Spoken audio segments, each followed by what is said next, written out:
In a word, APEC was disappointing. That interview is coming up a little bit later in the program. This is Asia News Weekly, the podcast featuring news, commentary, and analysis from the Asia-Pacific region.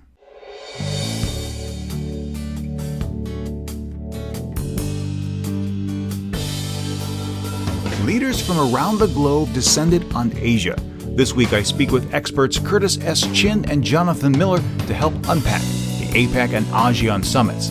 Plus, South Korea looks to criminalize a planned protest, and regional headlines are all coming up on the November 27th edition of Asia News Weekly.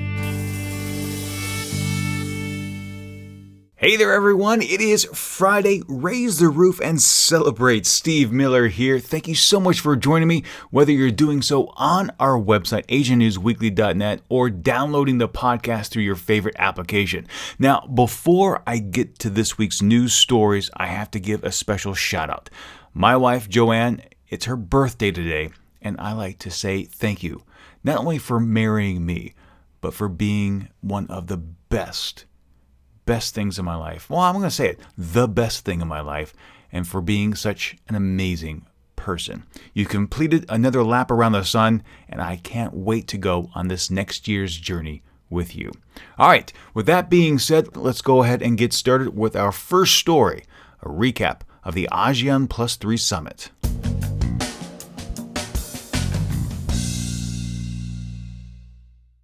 Less than a week ago, leaders from the Association of Southeast Asian Nations, as well as other prominent political players like U.S. President Obama, descended on Kuala Lumpur for this year's ASEAN Plus 3 Summit. And just in case you're wondering exactly what that plus 3 refers to, it means East Asia, meaning China, South Korea, and Japan. Now, as it is one of the most prominent meetings of its kind, I rang up Jonathan Miller, fellow on East Asia at the EastWest Institute. Jonathan, welcome back to the podcast. Thanks, Steve. Always good to be on. All right, Jonathan. The ASEAN Summit has completed. What do you think are the key takeaways? Well, there's a couple things that I think about it. Especially reading into the chair's statement from the summit. One thing that I found was interesting in comparing it with APEC was that there was very little mention of the Trans-Pacific Partnership, which was, of course, the landmark trade agreement, the U.S.-led trade agreement. So I see that kind of as a bit of a victory there for China to be able to kind of make sure that there wasn't any specific reference to the TPP, which China excluded from in the chair's statement. So that was kind of an interesting thing. But of course, kind of what clouded the whole summit and what was the big news in the region was the United States freedom of navigation operations in the South China Sea, and where U.S. policy might be going in that direction. So I think that is was the kind of the big elephant in the room, and China's reaction to and kind of concern on where the U.S. might be going. But I should also note that if you look at the final statement, chair's statement, China was also successful in kind of limiting any kind of specific language that would be seen as more critical on the South China Sea as well. So I think that China was able to kind of secure a few little, whether they're moral victories or not, through the East Asia Summit, through not having any kind of joint statement that would kind of condemn their actions in the South China Sea. Yeah, that was essentially my takeaway as well. They had the TPP discussions at APEC, but they really refused to do anything about the South China Sea there, even though we're talking about a significant portion of world trade traveling through there. The other big takeaway from this ASEAN summit was a whole notion of terror. Everyone came together speaking out against ISIS, against terror threats worldwide. Even China stepped up its game after one of its citizens was killed by ISIS. But China did something very interesting. They also brought that back home to domestic terror for what it is addressing in Xinjiang, which some people say very heavy-handedly with regards to Uyghur Muslims up there. After all, we did see a report of Chinese operatives using flamethrowers in the hunt for domestic terrorists. And I wanted to get your opinion on this. Do you think that China may use this global threat of terror to clamp down even harder in the Xinjiang region? Yeah, I think you bring up a really good point, Steve, and it's something definitely to watch and be a little bit concerned on. On one hand, I think it's kind of a double-edged sword, because on one hand, I think the West and the U.S. and Europe is interested in and hoping that China will, play a stronger role in global counterterrorism efforts. IS just released the video or announced the killing of its first Chinese hostage. So that was a big step. And actually, I was in China when that news got released. So that was a significant move. But on the same side, you kind of wonder if this kind of would enable China to kind of take a harsher line in Xinjiang and with its own kind of issues of domestic unrest, domestic terrorism in some senses. But I think you bring up a good point on some of the the reports on torture there, and where's the line on whether the U.S. and the Western countries want to support China to take a really firm stance on terrorism and to also ensure that they don't crack down too extensively in the Western provinces. You brought up the whole notion of freedom of navigation exercises, and of course the United States has announced that it's going to conduct another one before the end of the year, possibly near the Mischief Reef, where China happens to have that huge runway it's constructing. Now, when the Lawson went through the region not too long ago, it was surveilled, it was followed, it got those customary hails that, hey, you're entering Chinese territory. But I wanted to ask you, what kind of response are we going to see this time? Well, I mean, everything I'm hearing from China is that they would have to escalate their response, if this is to continue and if this is to become the new normal. Yet, I mean, kind of from a lot of the American experts that I've been talking to on this that are deeply engaged on this, I'm kind of wondering what those kind of steps are, because so there seems to be kind of a lot of threats or kind of or implications that there's going to be a stronger response. But I think China's also very cautious in wanting to de-escalate the situation too. So, whether there will be additional ships monitoring them, I don't expect anything extremely provocative there that will be overly disproportionate.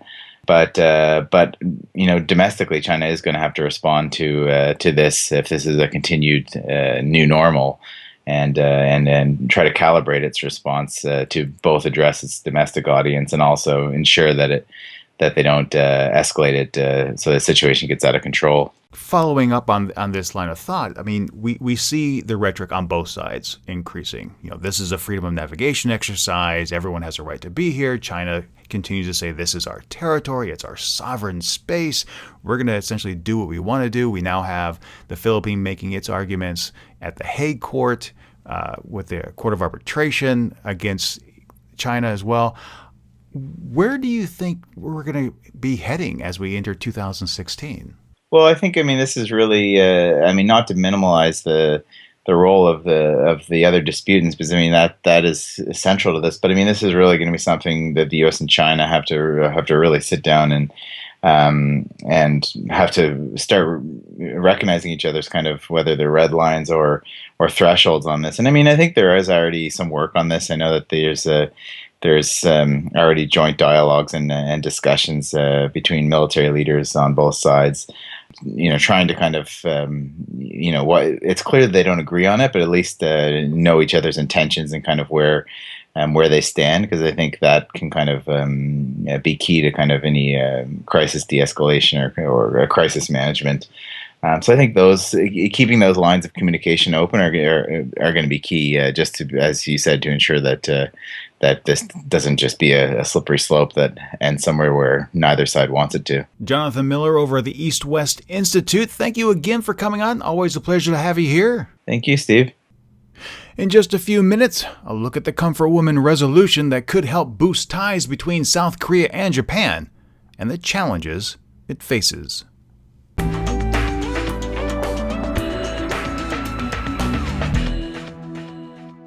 When it comes to business and the Asia-Pacific region, the annual Asia-Pacific Economic Cooperation is one leadership meeting to watch. This year, the gathering was held in Manila, and as one might expect, there were protests by those opposing what they saw as a meeting of the world's elite who happened to get rich off the back of those less fortunate.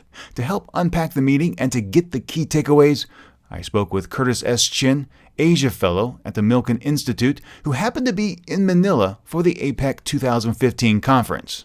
I started off our conversation by asking him, as someone who was there, what was his impression of the meeting.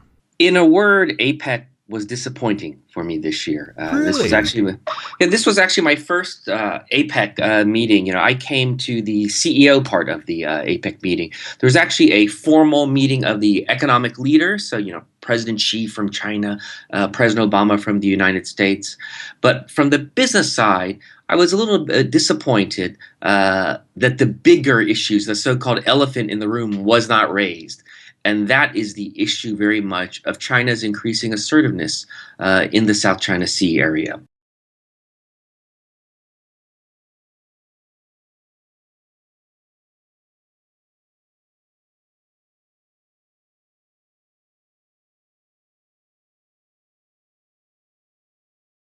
Well, let me interrupt you because, that was one of my points leading up to APEC is that, yes, China wants to separate those things. But when we talk about the trade routes through the South China Sea, that's $5 trillion. That is very much a business discussion. And I think it's grossly inappropriate to kind of say, well, we're only going to discuss military issues at diplomatic meetings, but not focus on the trade portion of that, which is affected by the diplomatic side of things at economic meetings.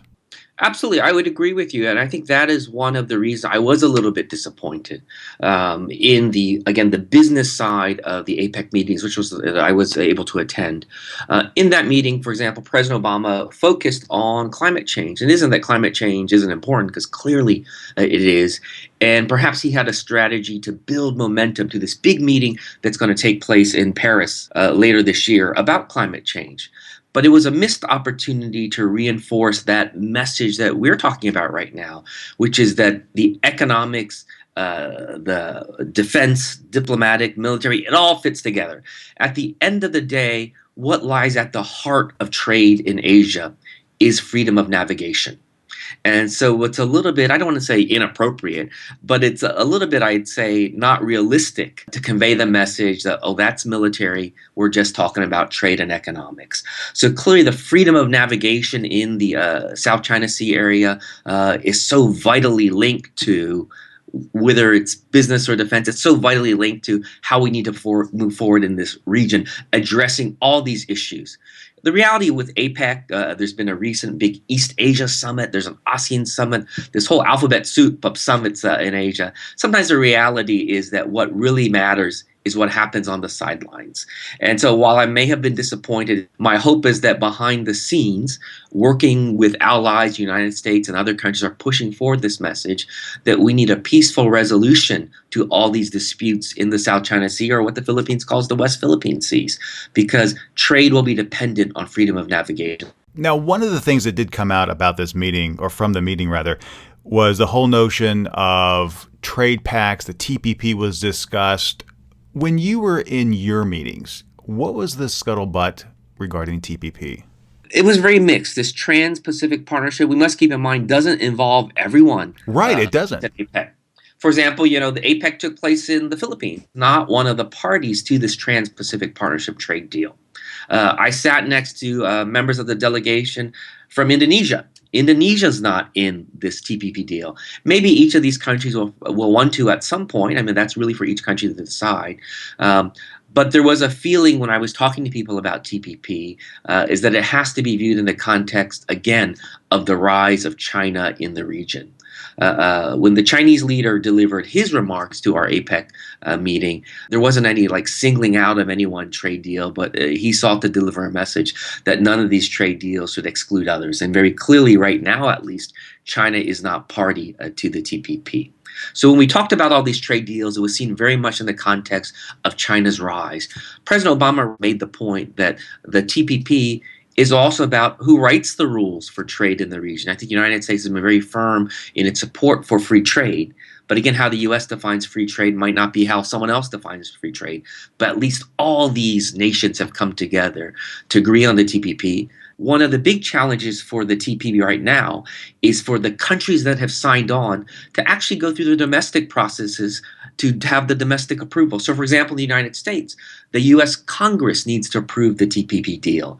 And it has been, unfortunately, I believe, caught up already in the silliness of the presidential political campaign season, where Secretary Clinton has seemingly changed her mind on whether she's for the TPP. So at the APEC summit, there was a general feeling that the TPP is a good thing. But again, it's up to each country to evaluate it and to think through, really, do they want to go forward with it? So my hope is that the TPP move forwards. At the end of the day, I believe the TPP will be good for America, but also good for all of the nations that have signed up to it.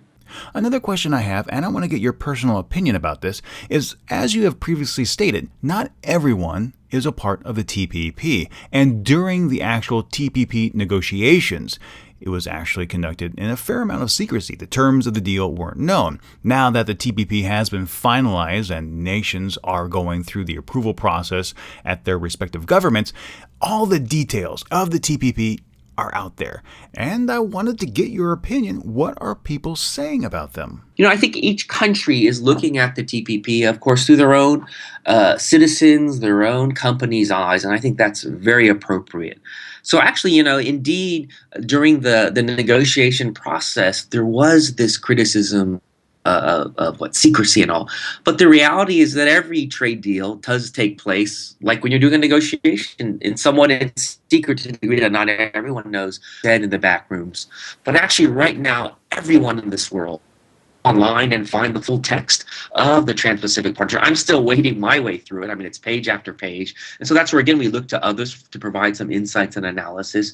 But right now, in the United States, you can go on to, I think it's like USTR for US Trade Representative.gov and download the full text. But I think it's very appropriate now for people to get into the details, because the devil is always in the details of these trade deals. The reality is that not everyone will be happy. I think, that's part of the challenge of negotiations too. There needs to be give and take on all sides for every nation to come to agreement. But I do believe the TPP is an important step forward, and I do hope that presidential season or not presidential season in terms of elections, that we will move this deal forward. But very clearly, our U.S. Senate, U.S. Congress has the appropriate right to review and sign on or not sign on to this. Curtis S. Chen is the Asia Fellow with the Milken Institute. Thank you so much for coming on the show this week. Thank you. Coming up on the Friday edition of the Asia Brief, South Korea tries to link North Korea to ISIS and plans to clamp down on government protests, plus headlines from across the region.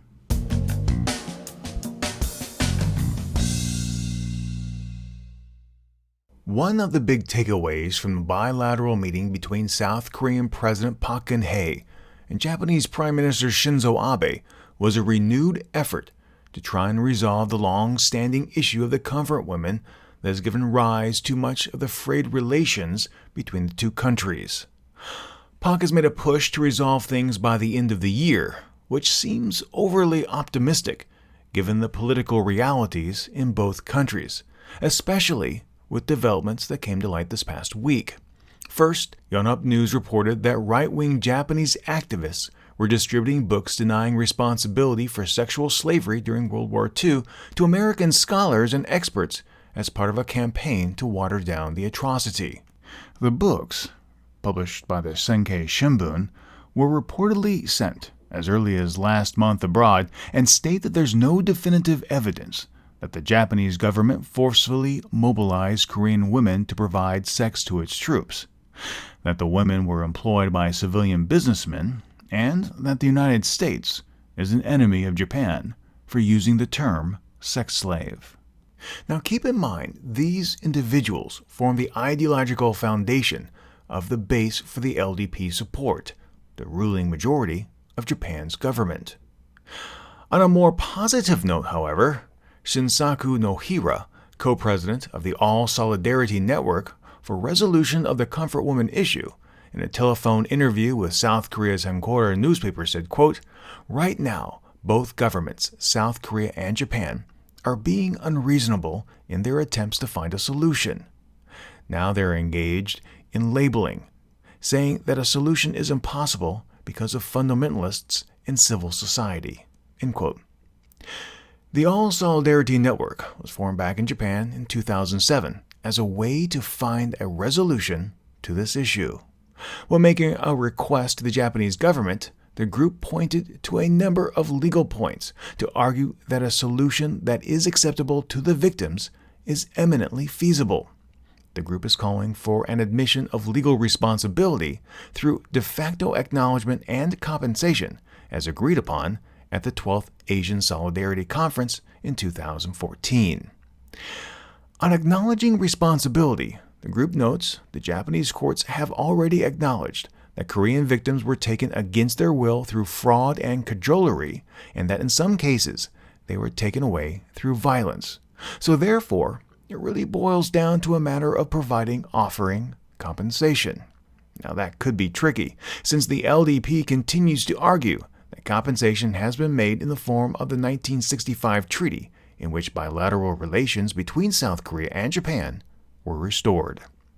As a side note, the Asian Women's Fund went above and beyond the stipulations of that 1965 agreement, but unfortunately was dissolved in 2007. So attempts at further compensation have been made, and in the case of the Asian Women's Fund, even included a new apology from the Prime Minister and the fund's administrator. So one can clearly see apologies and compensation have been there, and they've been there for years. But it's the politics that continue to get into the way. It has also been reported that pressure was brought to bear on comfort women survivors not to accept money from the Asian Women's Fund, as it did not directly come from the Japanese government. Which brings me to my next point, the request of Japanese Prime Minister Shinzo Abe to have the statue of the Comfort Woman removed from its current location opposite the Japanese embassy in Seoul. And at least one other report seems to infer that Abe would like all Comfort Woman monuments across the globe taken down. Now, much of the effort is placed on what Japan must do to make things right to South Korea. But for real healing to occur, South Korea must also acknowledge the role its citizens played in the development of the Comfort Woman system. That issue manifests itself with the indictment of Park Yoo-ha, a professor at Sejong University. She was charged without arrest for her book, Comfort Woman of the Empire. The Seoul Eastern District Prosecutor's Office concluded that Park defamed the honor of former comfort women and deviated from academic freedom when she released her book. In that tome, she questioned if the women were prostitutes or sex slaves. "It is extremely regrettable that my ideas were not accepted," Park said on November 19th, before continuing, quote, "But the indictment has become an opportunity for my assertions to be known widely." End quote. That the South Korean government is indicting someone that shares a different opinion to their official narrative is indicative of the problem that a resolution to the Comfort Woman faces. The only way to truly put this matter to bed is to openly air both sides' dirty laundry. These women suffered horribly and shouldn't have to continue to do so as the victims of politics. Tomorrow on the Asia Now podcast. Without these resolutions, we're not able to spring to next steps. That's Phil Robertson, Deputy Director of Human Rights Watch's Asia Division. We chat about the process of getting North Korea to change its human rights stances and the pressure the international community is continuing to apply.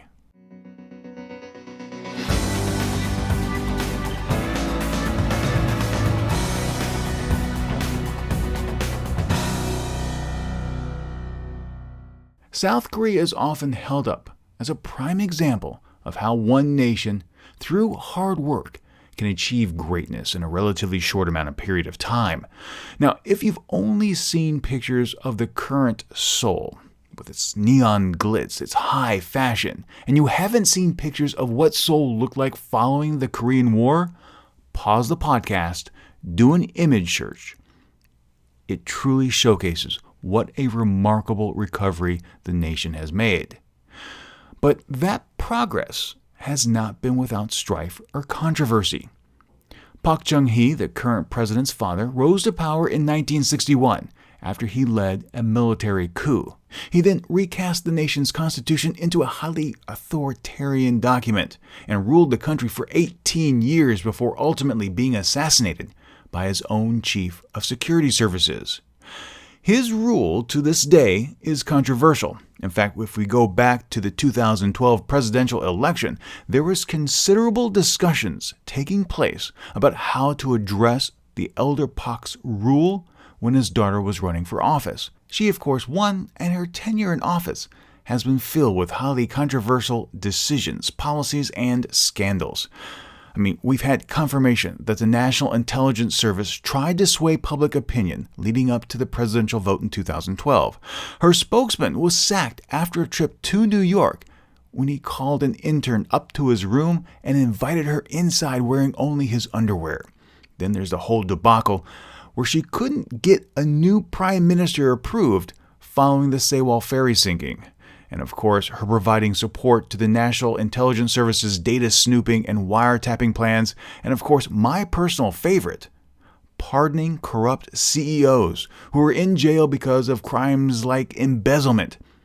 Her excuse, they needed to be released because the economy needed a boost. Yeah, let some convicted criminals out of jail to help the economy. In the past month or so, though, President Park Geun-hye seems to have taken a turn and driven off the reservation of reality and made some highly questionable calls.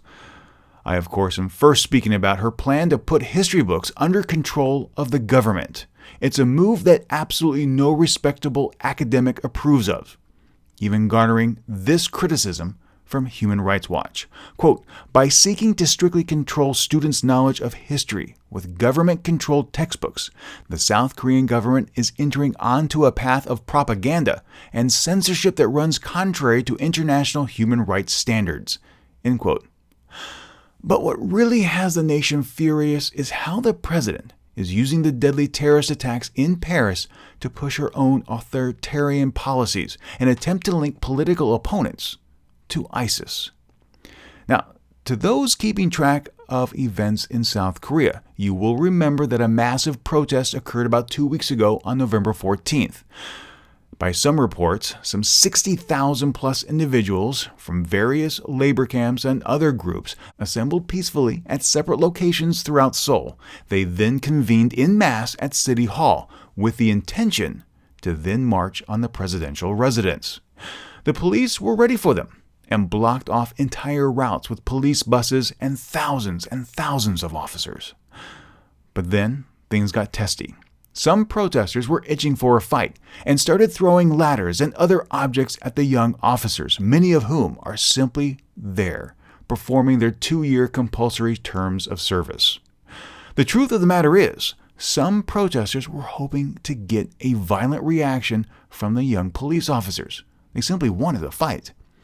Eventually, the police were forced to roll out their water cannon and open fire on the crowd to disperse them. Reports state that the water blasts that the police used were laced with either pepper spray or tear gas. But what has angered many people is that the police seemed to rush through or entirely bypass their own safety protocols and actively use the cannon as a weapon. One individual, Baknam-gi, a 69-year-old farmer, was struck down, hurt his head. He still lies in a hospital, unresponsive after the event. Now, following this protest, the Park administration lashed out at those who protested, vowing that she will not tolerate any illegal and violent demonstrations. In the weeks since, she's moved to declare the planned protests on December 5th, next weekend, which in all fairness does appear to be a repeat of these November 14th protests. She's made the move to try and declare them illegal. If she's successful, this would open up the door to allow authorities to clamp down immediately on anyone involved. Officials say they haven't received a formal request from groups to hold a rally yet, but they are poised to deny permits on the basis that they believe the protests could become violent. If you are continuing to keep score at home, Seoul has canceled 24 such rallies over the past 3 years for these reasons. But not everyone agrees with the government's interpretation. The Lawyers for a Democratic Society takes exception with the government's notion, saying that the law allows assembly on the condition of prior notification, not permission from the police, that the notification is made for the police to brace for public safety, not to ban assembly. But you know what? PAC didn't stop there. And this is where the Paris attacks and ISIS comes into play. She said, quote, "Given that the extremists of the Islamic State group hide their faces, we should ban demonstrators from wearing masks in the future." End quote. Collectively around Korea, everyone's mind was blown because no one in their right mind believes there is a connection between someone showing up at a protest in Seoul with the Islamic State. But you know what? Her intention is absolutely clear. She wants everyone's face to become visible at these protests because after the fact, she wants to be able to track down everyone and anyone who shows up. President Park has also made a huge effort to ramrod her anti-terror bill through the parliament. Now, it is true, and this is 100% true, that South Korea is in desperate need of reform in this area. But the ruling Saenuri Party doesn't want to hear any kind of negative backtalk or any negative feedback over concerns that the law gives the National Intelligence Service sweeping powers. Because keep in mind, this is an organization that has proven itself time and time again capable of abusing power. Remember, they tried to sway public opinion in the 2012 election that got Park elected, and they've also been proved to have forged evidence in an attempt to frame someone in a trial. So discussions are absolutely warranted. The Park administration has even gone so far as to try and link North Korea to ISIS to build up even more fear. Last week, NIS chief Lee Byung-ho said that ties between North Korea and IS might exist, but that there was no solid proof. Of course not, because there is none. The DPRK responded on Monday of this week, saying it strongly denied ties with the Islamic State and their terrorist acts, calling the accusations from South Korean intelligence so absurd that even the cooked head of an ox would blast in laughter. And you know what? North Korea is absolutely right on this, because everyone in South Korea is laughing at the Park administration. When one takes everything into account that Park is trying to do and the comparisons to her own father, it really makes you wonder what the future of South Korea will be. This week, Beijing announced it would offer up $10 billion in infrastructure loans to various Southeast Asian countries, with about over half of that going to be released in 2016, some $560 million. Now, why is China doing this? Well, China is seeking to extend its influence into the region to essentially extend its soft power by promoting programs and institutions like the Asian Infrastructure Investment Bank, or the AIIB, an organization it's created to put itself in the driver's seat and directly compete with the World Bank and Asian Development Bank. But with so many countries having competing claims in the South China Sea, and those problems highlighted among ASEAN members where exactly this money is going to be sent, China's intent is transparent. This is hush money. We've already seen how China's economy prevented the United Kingdom from taking President Xi Jinping to task when he visited London about his human rights record, and how Beijing's influence in the region guided conversations and statements coming out of APEC and ASEAN summits. This is really nothing more than an attempt to get ASEAN members on the hook for cash by providing them very much needed developmental funds in exchange for a quieter response on South China Sea issues. The U.S. ambassador to Thailand recently spoke at that country's Foreign Correspondents Club in Bangkok. Now, during that talk, he expressed concern regarding the unprecedented prison terms being handed down under the kingdom's royal defamation law. The ambassador noted that under junta rule, the number of cases being prosecuted under the lèse majesté laws has skyrocketed. The ambassador said, quote, We believe no one should be jailed for peacefully expressing their views, and we strongly support the ability of individuals and independent organizations to research and report on important issues without fear of retaliation." End quote. Now, if you're in Thailand and you're found guilty of violating the law, you could find yourself behind bars for 15 years on each individual count.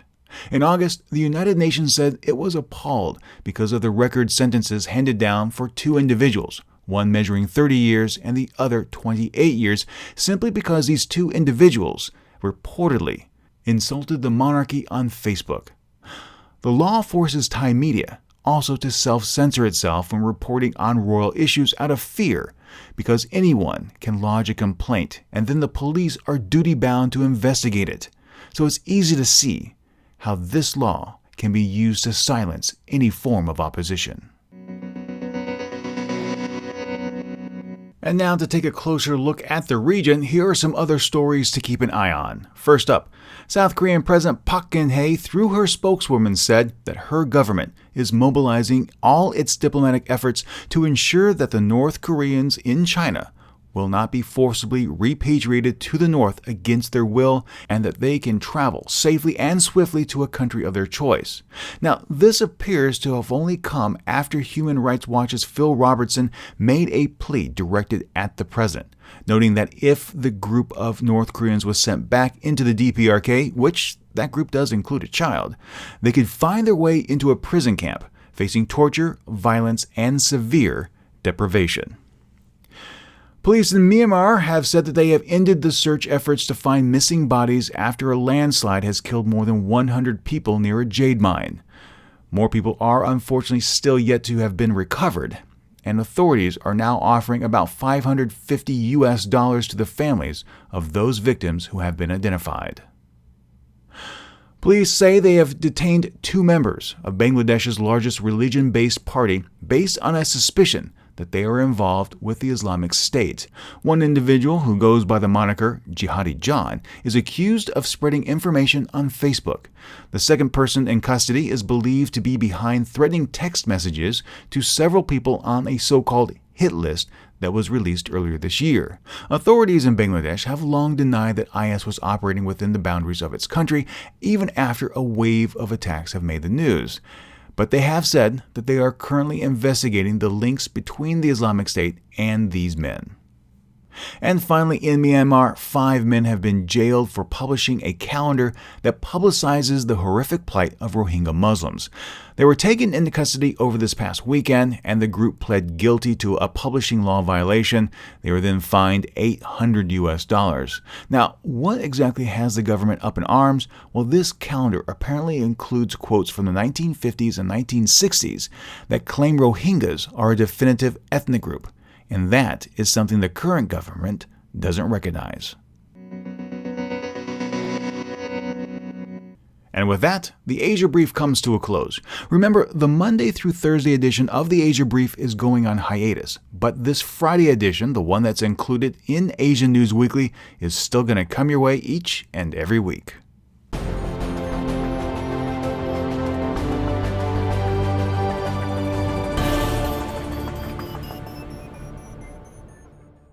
Well, here we are at the end of the podcast. Now, before I go, I would like to share just a few comments that have come in these past 2 weeks. First up, Malaysia's Prime Minister Najib addressing critics over the 1MDB fund.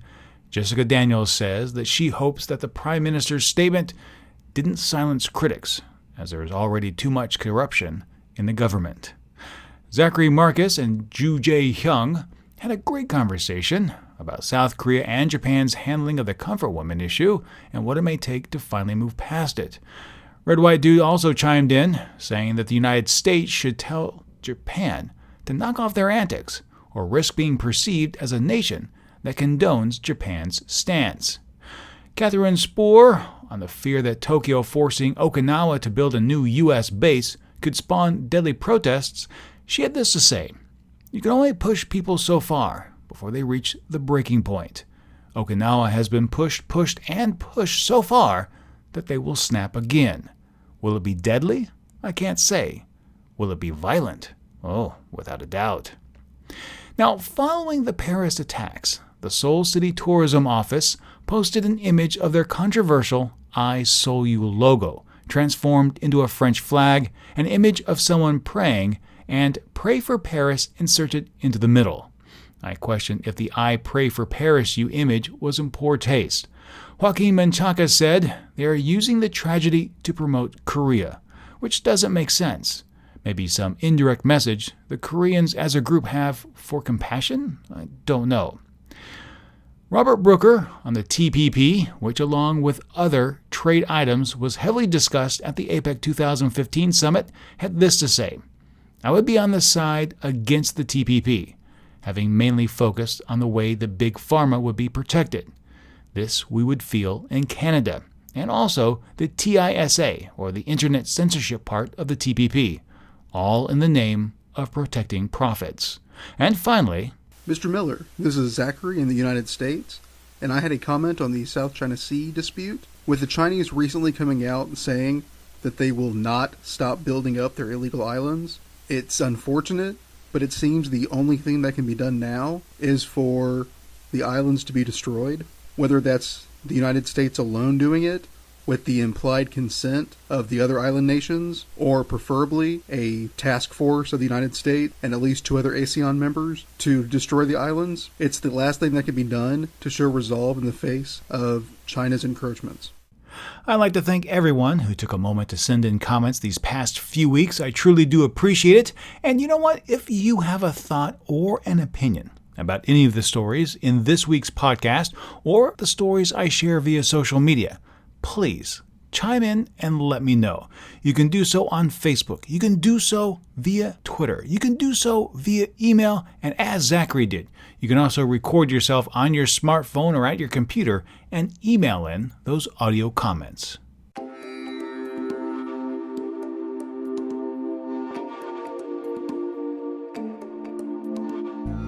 Asia Now is a special feature of the Asian News Weekly podcast. If you enjoyed the podcast, please share it with your friends, and if you haven't, subscribe. Subscribing is absolutely free, and when you do, the next episode is delivered automatically to you. You can subscribe on our website, asiannewsweekly.net, or in your favorite podcast application. You can also keep up with more news from the region by following Asian News Weekly on Facebook or Twitter. And if you have any questions, comments, or feedback, please drop us a line. The email address is podcast@asiannewsweekly.net.